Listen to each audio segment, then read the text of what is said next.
Hey bitches, welcome to episode 52 of Roll for Girl Dinner, where we let the dice answer the age-old question, what should we have for dinner?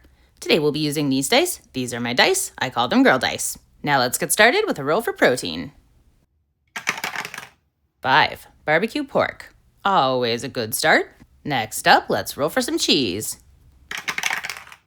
3. Oaxaca.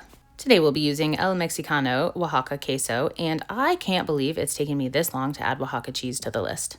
Now it's time to roll for some vegetables. That's a 1 for no vegetable and a 3 for broccoli. Today I've got this leftover broccoli from Din Tai Fung that I think that we'll just go ahead and use. There's also a tiny bit of garlic in here and some bok choy, so it's kind of cheating. We'll see if the dice punish me for this. Moving on to the roll for carrier. 5. Spam. I did really like these as a carrier last time, so we'll see if it works with this one. I think so far it's going to be okay. Now let's roll for some Razzle Dazzle. That's going to be a 3 for dill pickle spears and a 13 for pickled celery. We are a Grillo's fan club around here, and this is almost empty, which is a big problem, so gonna need to get some more, but today we've got just enough to use. I've also got this pickled celery that we made as a side quest during Roll for Chores. I have yet to open this or taste it, and we'll see how it goes. Time to get saucy with the roll for sauce. 1. No sauce. There's your 1. And let's wrap this up with a roll for sparkling water. 2. Cherry blossom. Well, this is a new flavor of la crrr that I've never tried before, so we'll see how it goes. Let's eat, bitches. But first, we've got to get our sparkling water poured. And, of course, the leftover coffee.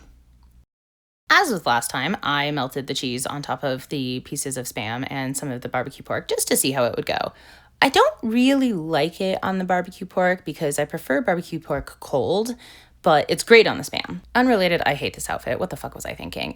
Anyway, I'm going to put a pickle on the Spam and the cheese because I bet that'll be good, and yeah, it is. This is fantastic. I mean, like, pickles are good on pretty much anything, and Spam and cheese is just an A+, so I guess we're just going to move on and finally try out this celery. I mean, if it's bad, I'm the only one to blame. I didn't use a recipe for it, so there's that.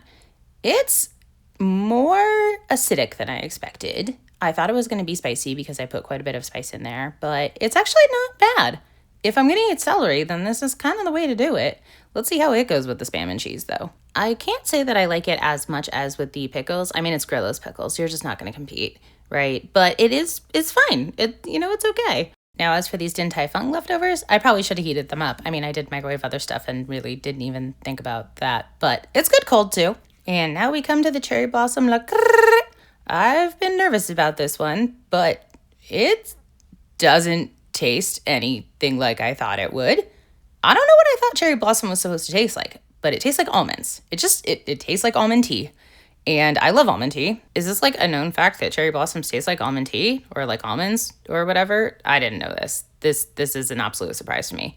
But I'm pretty sure that this is going to become my new obsession for some time to come. Hello, new hyperfixation. Now I'm going to go find everything cherry blossom that I possibly can. Like, who cares about the rest of this meal? This is where it's at. Though, of course, now we come to the point in the episode where I ask myself, if I were playing a character who would rate this girl dinner a perfect 10, who would I be?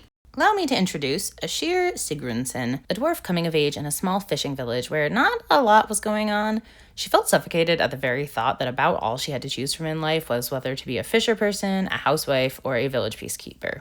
None of these options particularly appealed to her, but she wasn't about to become property of some man, and she was afraid of the ocean, so fishing was definitely off the table. Being a soldier also didn't particularly appeal to her, but the focus of the peacekeepers was more geared toward protecting the village, not conquest, so it seemed like the best path.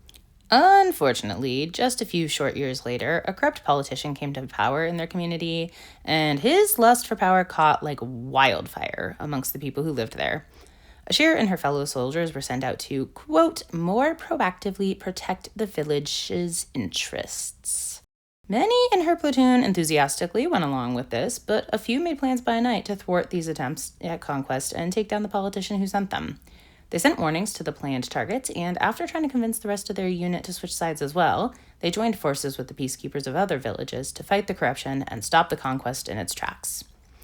If I were her, I would rate this girl dinner a perfect 10.